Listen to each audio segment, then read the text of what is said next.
오늘 우리들이 읽게 될 보리스 파스테르나크의 닥터 지바고는 영화로 더 많이 알려져 있죠. 워낙 방대한 소설이라 소설을 제대로 읽은 분이 아마 드물 거라고 생각을 합니다. 근데 그 닥터 지바고는 영화처럼 한 개인의 사랑 이야기로 읽을 수도 있지만, 사실은 러시아의 거대한 운명에 대한 서사시입니다. 정말로 방대한 소설인데, 분량도 방대하지만 무엇보다 작품의 내용이 파란만장한 러시아 근현대사 모습을 모두 담고 있습니다. 이 작품의 시대적 배경은 1903년부터 1943년까지의 러시아입니다. 그 사이 러시아는 그야말로 파란만장한 격동의 세월을 보내죠. 1904년에 우리도 잘 알고 있는 러일 전쟁이 벌어지고 1905년에 1차 혁명이 일어납니다. 그리고 1914년에 제1차 세계대전이 일어나가지고 18년까지 계속되고 전쟁이 막바지에 치솟던 1917년에 러시아에서는 두 번의 혁명이 일어납니다. 그리고 이어서 소비에트 러시아가 출범을 하고 백군과 적군의 내전에 돌입하며 그 내전 이후에 공산당 지배체제가 확립됩니다. 그 이후에도 그 볼셰비키 혁명을 이끌었던 레닌이 죽고 스탈린이 집권하면서 또 제2차 세계대전이 발발하는 등 정말로 러시아 내부뿐만이 아니라 지구촌 전체에 그냥 영향 정도가 아니라 지각 변동을 가져온 그런 중요한 사건들이 바로 이 기간 내에 벌어집니다. 이 작품은 그 기간 내에 이야기를 하고 있으니 정말로 방대하다고 할 수 없습니다. 자, 그렇다면은 그 격동의 세월 속에서 핵심이 되는 단어는 무엇일까요? 바로 혁명입니다. 혁명이 역사의 주인공이면서 시대 정신이 되었던 바로 그런 시기입니다. 이 닥터 지바고는 그런 격동기의 시대적 흐름에 순응적으로 살아가지 않았던, 혁명에 순응하지 않았던, 아니 이렇게 말하는 게 옳겠네요. 혁명에 순응하면서 살아갈 수 없었던 그런 주인공 지바고의 파란만장 일대기입니다. 과학과 문학을 사랑했던 한 인물. 진정으로 구체적인 삶, 살아간다는 삶, 그 삶 자체를 사랑했으며 조국을 사랑했던 지바고라는 한 개인은 그 혁명의 소용돌이에서 어떤 식으로 자신의 삶과 운명을 살아냈을까요? 아니면은 그런 삶을 지켜내지 못하고 결국은 무너질 수밖에 없었을까요? 우린 앞에서 지바고가 혁명의 순응적인 삶을 살지 않았다라고 말했습니다. 그렇지만 그렇다고 그가 처음부터 이른바 반혁명적인 반동분자였던 건 아닙니다. 그는 초기에 열렬하게 혁명을 반깁니다. 조국 러시아가 병들어 있었음을 알고 그 병이 치유되기를 갈망했기 때문입니다. 심지어 그는 그 혁명에서 러시아 민족의 진면목을 보기도 합니다. 작품에는 그가 혁명에 얼마나 열광하는지 이런 대목이 나옵니다. 정말 멋진 수술이야. 단번에 악취나는 종기를 솜씨 있게 도려내다니. 그 얼마나 오랫동안 불의를 참고 견디며 그 앞에 무릎을 꿇고 허리를 굽히는데 길들여 왔는가. 그런데 단번에 그 불이란 괴물을 물리치고 그것에 죽음을 선고하다니. 아무 두려움 없이 이렇게 끝장을 내버리는 것, 바로 거기에 우리 민족의 진면목이 있는 거야. 푸시킨의 그 타협할 줄 모르는 명료함과 톨스토이의 사실에 대한 흔들림 없는 신념 같은 그런 것들이 이번 사건에 들어있어. 닥터 지바고가 초기에 왜 혁명에 그렇게 감탄했을까요? 혁명에서 꿈을 보았기 때문입니다. 그에게 혁명은 단순히 세상을 뒤집는 게 아니었습니다. 새로운 삶과 새로운 질서에 대한 약속으로서의 혁명이었고, 바로 그 혁명의 주역들에게서 그런 꿈을 보았기 때문이었습니다. 그런데 막상 혁명이 성공하자 혁명은 자신이 꿈꾸었던 것과는 아무 상관없는 그런 방향으로 흘러갑니다. 우선 지바고는 뛰어난 지식인이자 의사인데 그 혁명의 소용돌이에서 자신이 하나의 생명의 주체로 살 수 있는 일은 아무것도 없다는 걸 알게 됩니다. 그런 현실 속에서 그는 정말로 어정쩡한 위치에 서 있는 그런 존재가 되어버립니다. 평범한 사람들에게는 위험한 사람처럼 보이고 진보적 성향을 지닌 사람들에게는 충분히 적화되지 못한 그런 사람으로 보입니다. 한쪽과는 거리를 두고 있고 다른 쪽엔 뒤쳐져 있는 그런 존재가 되는 거죠.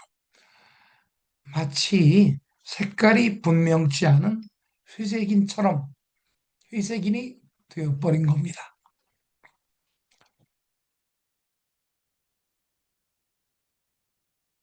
그러나 그는 엄밀한 의미에서 회색인이 아닙니다. 더 적극적으로 말한다면 회색인이 아니라 이방인이었습니다.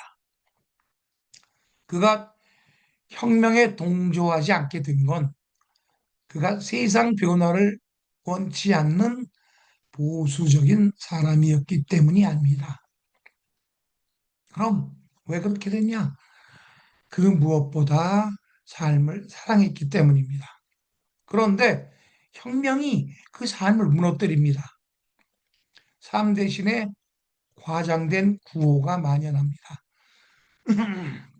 이른바 시대정신이라는 것이 구체적인 삶을 일종의 설익은 광대극으로 만들어버립니다. 그런 세상에서 그 무엇보다 삶의 소중함을 알고 삶을 살아가는 사람은 이방인이 될 수밖에 없습니다. 자, 혁명에 동조하건 혁명에 반대하건 거의 모든 사람이 그 시대의 물결, 시대 정신의 물결에 휩쓸려 있는 가운데 그 시대 정신 자체에서 이방인의 모습을 스스로 발견한 사람은 어떤 사람일까요? 그는 혁명 지지자와 혁명 반대자의 중간에 어정쩡하게 서 있는 회색인이 아닙니다. 그는 자신이 지금 몸담고 있는 세상 자체가 그저 낯설기만 한 그런 이방인입니다. 그런데 그 이방인은 그냥 이방인이 아닙니다. 인간은 살기 위해 태어난 것이지 삶을 준비하기 위해 태어난 게 아니라고 라고 외칩니다. 그에게 삶이라는 선물은 정말이지 숨이 막힐 정도로 진지한 것이기 때문입니다. 그런데 혁명은 진정한 삶을 마련해 주기는커녕 삶 자체를 일종의 리허설로 만듭니다. 삶을 일과성 광대극으로 만듭니다. 시대정신의 이름으로 삶을 파괴합니다. 그런 시대정신이 낯설기만 한 지바고는 이방인이 될 수밖에 없습니다. 지바고는 혁명에 반대한 게 아니라 삶이 파괴되는 그런 방식에 반대했습니다.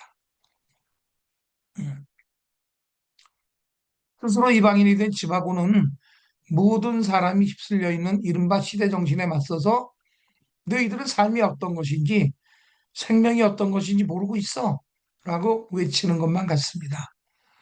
너희는 삶을 파괴하고 있어 라고 외치는 것만 같습니다. 그런 지바고의 외침에서 혁명과 반혁명의 대립은 혁명과 삶의 대립으로 그 차원이 달라집니다. 그가 혁명에 대해 서슴없이 비판적 목소리를 내는 것은 그가 반혁명 분자라서가 아닙니다. 혁명이 인간의 삶을 일차원적 대립으로 만들어버리기 때문입니다. 인간이 생명을 지닌 알록달록한 존재이기를 그치고 혁명, 반혁명의 잣대로 구분되는 추상적 존재로 변해버리기 때문입니다. 삶이 그렇게 얇아지고 위협되는 것은 삶의 숨결이라는 것을 진정으로 느껴본 적도 없고 삶의 가슴이 뛰는 소리를 들어본 적도 없는 사람들이 삶을 개조한다고 나서고 있기 때문입니다. 삶의 온기가 사라진 공허한 미사여구가 군림하면서 사람들을 자기 기만에 빠지게 만들고 삶 자체를 파괴하기 때문입니다. 그런데 지바고는 낯선 눈길로 지금 혁명에 처한 러시아를 밖에서 바라보는 그야말로 이방 안에 머물러 있을 수가 없습니다. 그는 그런 시대 정신에 유린하고 있는 러시아를 진정으로 사랑하기 때문입니다. 운명적이면서 비극적인 사랑입니다. 작품에서 묘사하고 있듯이 러시아는 그에게 사랑하는 생명체 그 자체입니다. 조국을 생명체로서 사랑한다는 것 이상으로 조국을 진심으로 사랑하는 방법도 있을지 모르겠습니다. 지바고에게 러시아는 우선 소중한 어머니입니다. 그뿐이 아닙니다.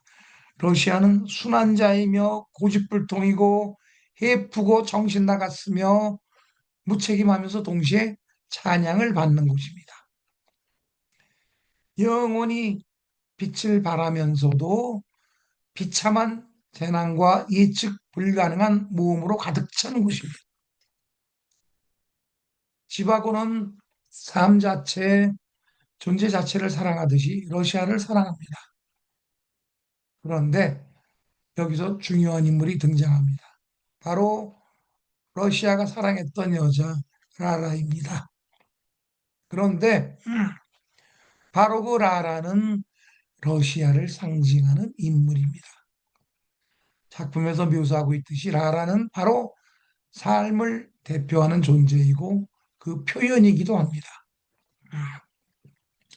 라라는 지바고가 우연히 만나서 사랑하게 된 한 명의 여인이 아니라 러시아 자체입니다. 닥터 지바고는 지바고라는 한 지식인과 라라라는 개인사의 사랑 이야기를 넘어서는 이야기입니다. 빗나간 시대 정신에서 벗어난 이방인으로 살 수밖에 없으면서 그런 조국을 운명적으로 사랑할 수밖에 없었던 그리고 사랑한 한 인간의 일대기이자 서사기입니다. 지바고의 사랑은 그렇게 운명적이면서 애절합니다. 작품에서 라라에 대한 묘사는 그대로 러시아에 대한 묘사로 읽어도 됩니다. 그녀는 전쟁 때문에 자신도 어딘지 모를 곳에 내던져진 그런 존재입니다. 그녀는 자신의 과거에 대해 아무것도 모릅니다. 그녀는 그 누구도 비난하지 않으며 그녀의 침묵 자체가 바로 불평으로 보이는 그런 여자입니다. 그러나 그 말없음으로 인해 더욱 강인해 보이는 그런 여자입니다. 지바고가 라라를 만나 사랑하게 되는 모습은 한 명의 지식인이 자신의 조국을 새롭게 발견하고 진정으로 조국을 사랑하게 되는 모습 바로 그것입니다. 지바고는 그런 라라를 사랑하지 않기 위해 혼신의 노력을 다합니다. 그 사랑 자체가 비극적이기 때문입니다. 운명적이기 때문입니다. 그 운명적 사랑을 거부하려는 지바고의 혼신의 노력, 실은 그것은 우리에게 눈물을 흘리게 하기에 충분합니다. 사랑하지 않으려 혼신의 힘을 다했다는 것, 그건 그 사랑이 운명적임을 역설적으로 보여줍니다. 결국 지바고는 그 운명적 사랑을 받아들일 수밖에 없습니다. 라라는 삶 자체이고 러시아 자체였기 때문입니다. 결코 거부할 수 없는 숙명이었기 때문입니다. 그 사랑은 어차피 죽음에 이를 수밖에 없는 인간이라는 존재에게 마치 영혼의 숨결이 찾아온 것과 같은 그런 사랑입니다. 작품에 그대로 묘사가 되어 있습니다. 한 인간의 조국에 대한 사랑을 이토록 숭고하고 장엄하게 묘사한 글은 찾기가 쉽지 않을 겁니다. 거장 데이비드 린 감독은 이 작품을 아름답고 슬픈 사랑의 서사시로 만들었습니다. 아주 뛰어난 영화죠. 그의 뛰어난 영화 덕분에 닥터 지바고는 두 남녀 주인공의 애절한 사랑 이야기로 우리의 기억에 남아 있습니다. 데이비드 린 감독이 영화에서 보여주듯이 이 작품을 두 주인공의 사랑 이야기로 읽어도 무방합니다. 그렇게 읽어도 아름답습니다. 하지만 저는 그 두 주인공이 각각 이념보다 삶을 사랑한 사람, 무엇보다 조국을 운명적으로 사랑한 사람, 그런 사람과 그가 사랑한 조국 러시아를 상징한다는 사실, 알아죠? 그걸 상기하면서 읽기를 권합니다. 삶과 사랑과 조국이 그렇게 하나가 된 뛰어난 작품이기 때문입니다.